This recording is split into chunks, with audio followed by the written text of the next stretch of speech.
Hiç şüphe yok ki insanoğlu için şereflerin en yücesi Allah ve Resulünün çağrısına kulak vererek Müslüman olmaktır. Nitekim Allah Resulü sallallahu aleyhi ve sellem Muaz bin Cebel radıyallahu anh'a sana tamamıyla işin aslını, başını, temelini haber vereyim mi diye sorduktan sonra işin başı yani aslı İslam'dır buyurmuştur.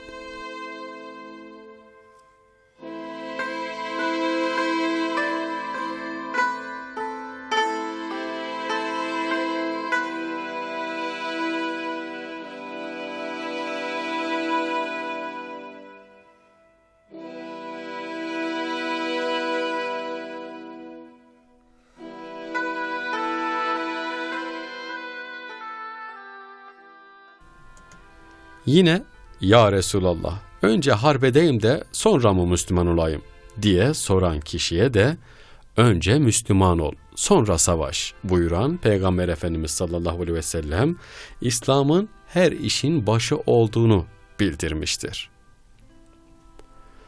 Evet, İslam her şeyin başıdır, başlangıcıdır. Bu sebeple İslam'la şereflenen kişi hayra da başlangıç yapmış demektir.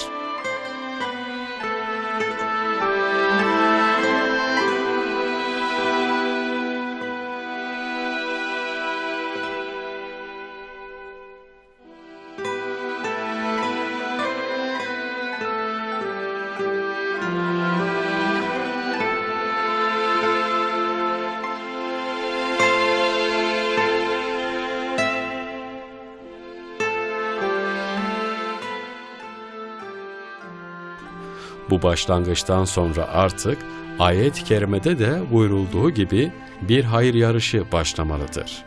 Bu yarış İslam'la şeref bulmuş Müslümanı Müslümanlar içerisinde en hayırlı olma yoluna sevk edecektir. En hayırlı demek Allah Teala'nın ve sevgili Habibinin rızasına ve sevgisine diğerlerine göre bir adım daha yakın kimse demektir.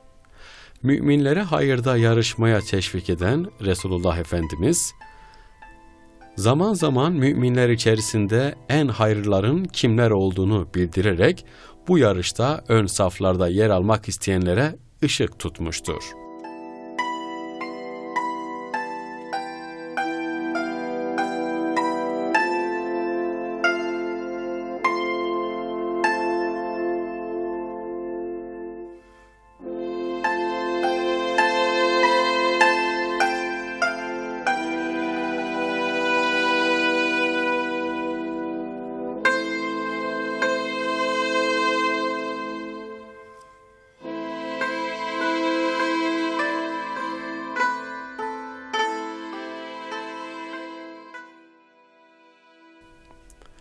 Müminlerin en hayırlısının kimler olduğunu bildiren bir hadis-i şeriflerinde Peygamber Efendimiz sallallahu aleyhi ve sellem şöyle buyurmaktadır.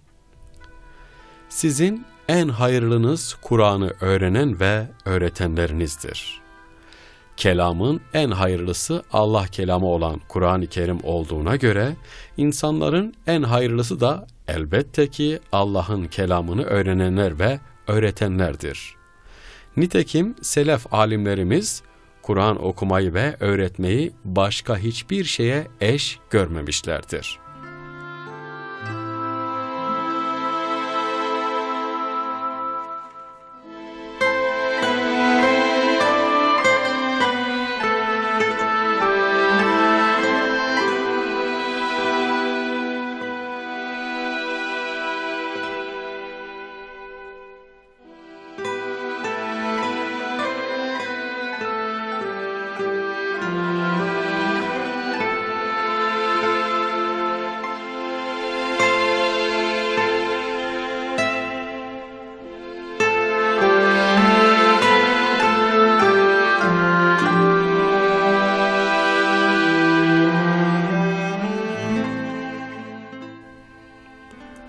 Kur'an'ı öğrenmek ve öğretmek en güzel ahiret sermayesidir. Müslüman bilir ki bu dünya ahiretin tarlasıdır. Bu sebeple tarlasını en güzel verimi alacak şekilde ekip biçme gayreti içerisindedir.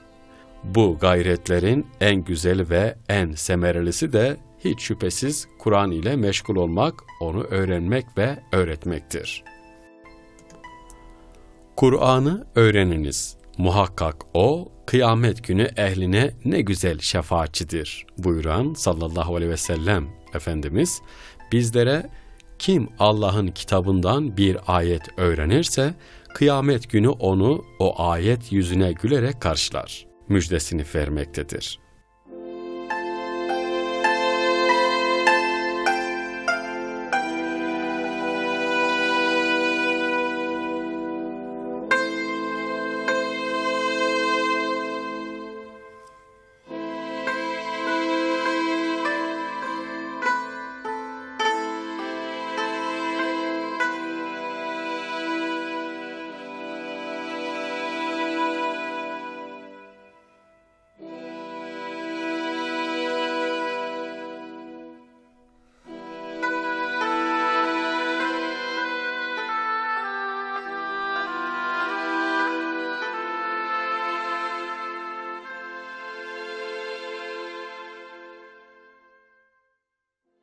Peygamber Efendimiz sallallahu aleyhi ve sellem, Kur'an öğretme ve öğrenmenin ne kadar hayırlı bir iş olduğunu şu şekilde haber verir.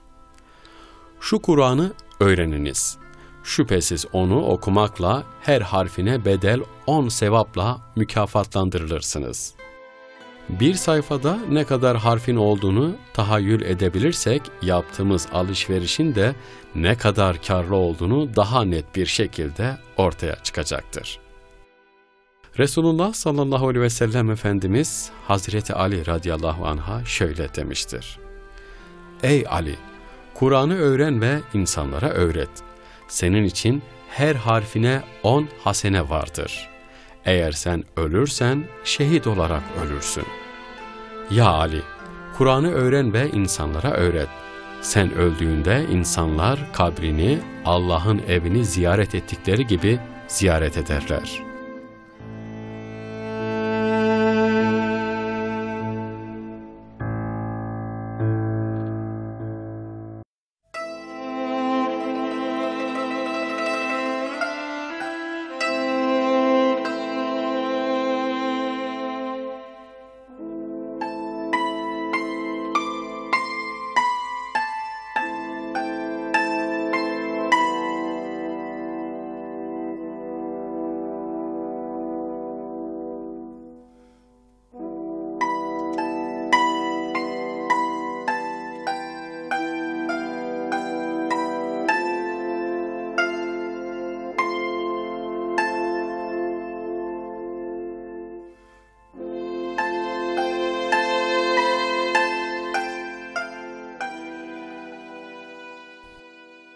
Ukbe bin Amir radıyallahu anh şöyle anlatır.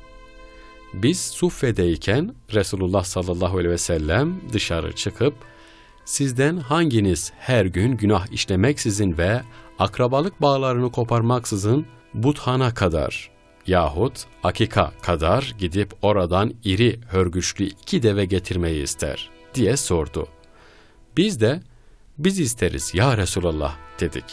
Bunun üzerine sallallahu aleyhi ve sellem Efendimiz, öyleyse sizden herhangi biri mescide gider de aziz ve celil olan Allah'ın kitabından 2 ayet öğrenir yahut okursa, bunlar onun için 2 deveden daha hayırlıdır.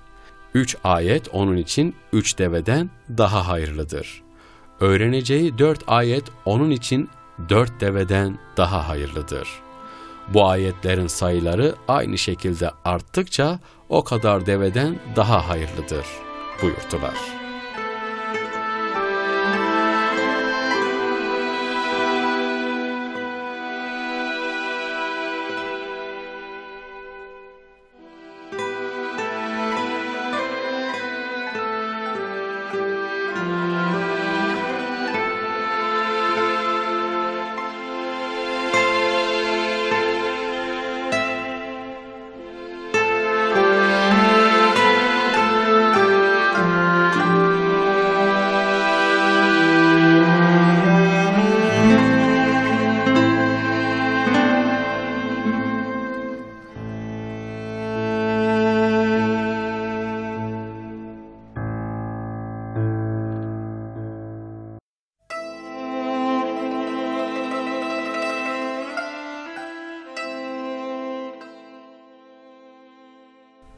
Evladına Kur'an öğreten ana babalar. Çocuklarımız iyi yetiştirilip eğitildiklerinde hem dünya hem de ahiret sermayeleridir. Dünyası uğruna ahireti ihmal edilen çocuklar ise hem ana baba için hem de toplum için birer üzüntü ve utanç vesilesi olacaktır. Bu sebeple anne ve babalar çocuklarının Kur'an eğitimine azami titizliği göstermelidirler. Hatta mümkünse Kur'an'ı çocuklarına öncelikle kendileri öğretmelidirler. Çünkü Peygamber Efendimiz sallallahu aleyhi ve sellem şöyle buyurur: Evladına Kur'an öğretene kıyamet günü cennette taç giydirilir. Bir başka hadis-i şerifte ise bu taç hakkında şöyle bir bilgi verilmektedir. Dünyada çocuğuna Kur'an öğretmiş anne ve babaya cennette öyle bir taç giydirilir ki, bundan herkes onların dünyadayken çocuklarına Kur'an öğretmiş olduklarını anlar. Enes bin Malik'ten nakledildiğine göre, Peygamberimiz sallallahu aleyhi ve sellem şöyle buyurmaktadır: Kim çocuğuna harflere ve satırlara bakarak Kur'an'ı öğretirse, onun geçmiş ve gelecek günahları bağışlanır. Aynı işi kim ezberden yaparsa, Allah onu ayın 14'ü gibi parlak bir surette haşreder. Çocuğuna oku denir. Çocuk bir ayet okuduğu zaman ebeveyni bir derece yükseltilir. Kur'an'dan çocuğun en son bellediği ayete kadar bu işlem böylece tekrarlanır.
Peygamber Efendimiz sallallahu aleyhi ve selleme bir gün bir cariye gelerek, "Ben kendimi sana bağışladım," dedi ve bu vaziyette uzun bir müddet ayakta dikildi. Orada bulunan Müslümanlardan fakir bir zat, "Ya Resulallah, eğer siz evlenmeyecekseniz onu bana nikahlar mısınız?" dedi. Peygamber Efendimiz sallallahu aleyhi ve sellem, "Yanında ona mihir olarak verebileceğin bir şey var mı?" diye sual buyurdu. O fakir zat, "Yanımda şu entarimden başka bir şeyim yok," dedi. Peygamber Efendimiz sallallahu aleyhi ve sellem, "Entarini ona verirsen sen entarisiz nasıl oturacaksın? Sen başka bir şey araştır," buyurdu. Adamcağız, "Verecek başka bir şey bulamadım," dedi. Peygamber Efendimiz sallallahu aleyhi ve sellem ise, "Demirden bir yüzük de mi bulamazsın?" buyurunca adamcağız bunu da bulamayacağını söyledi. Peygamberimiz sallallahu aleyhi ve sellem ise ona, "Ezberinde Kur'an'dan bir şey var mı?" diye sordu. Adamcağız, "Var," dedi ve şu sureler diyerek ezberindeki surelerin isimlerini saydı. Bunun üzerine iki cihan güneşi Efendimiz, "Ben de ezberinde bulunan bu sureleri ona öğretmen karşılığında seni onunla evlendirdim," buyurdu. Hem gelin hem de damat için ne kadar güzel bir mehir.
Bir gün sallallahu aleyhi ve selleme Ensardan bir grup, "Ey Allah'ın elçisi, ne buyurursun?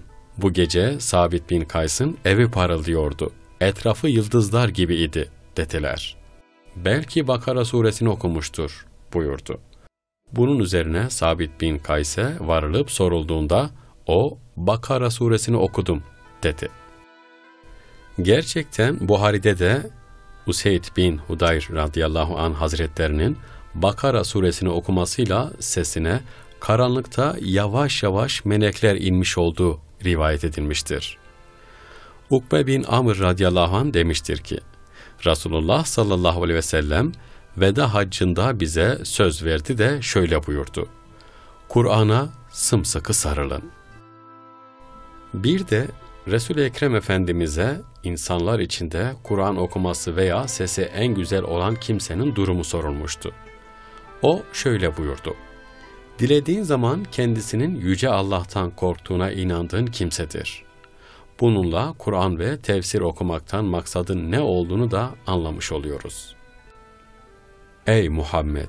Biz sana Kur'an'ı sıkıntıya düşesin diye göndermedik. Biz onu ancak Allah'tan korkup ona itaat edene bir öğüt olsun diye indirdik. Taha Suresi. Yüce Allah kalplerimizi daima Kur'an nuru ile aydınlatsın.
Demek ki Kur'an hem fikir kitabıdır, hem bir zikir kitabıdır, hem bir şükür kitabıdır, hem bir müjde ve secde kitabıdır, hem bir ahlak ve iffet kitabıdır, hem bir inanç ve ibadet kitabıdır, hem bir kurtuluş ve hidayet kitabıdır, hem bir rahmet ve bereket kitabıdır, hem bir sevgi ve şefkat kitabıdır, hem bir mükafat ve cennet kitabıdır, hem bir ceza ve şiddet kitabıdır, hem bir dünya ve ahiret kitabıdır, hem bir siyaset ve devlet kitabıdır, hem de bir nizam ve hükümet kitabıdır. Velhasıl Kur'an-ı Kerim'i öğrenmek ve öğretmek en güzel dünya ve ahiret kazancıdır. Kur'an kendisi uğrunda gayret sarf edeni ne dünyada ne de ahirette yalnız bırakmaz. Allahu Teala lütfu ile bizleri Kur'an'ı okuyup, anlayıp, hayatımıza aktarabilenlerden, Kelamullah'ı öğrenen ve öğretenlerden ve böylece Müslümanlar arasında en hayırlılar arasına girenlerden eylesin. Amin.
Müminlerin en hayırlısının kimler olduğunu bildiren bir hadis-i şeriflerinde Peygamber Efendimiz sallallahu aleyhi ve sellem şöyle buyurmaktadır: Sizin en hayırlınız Kur'an'ı öğrenen ve öğretenlerinizdir.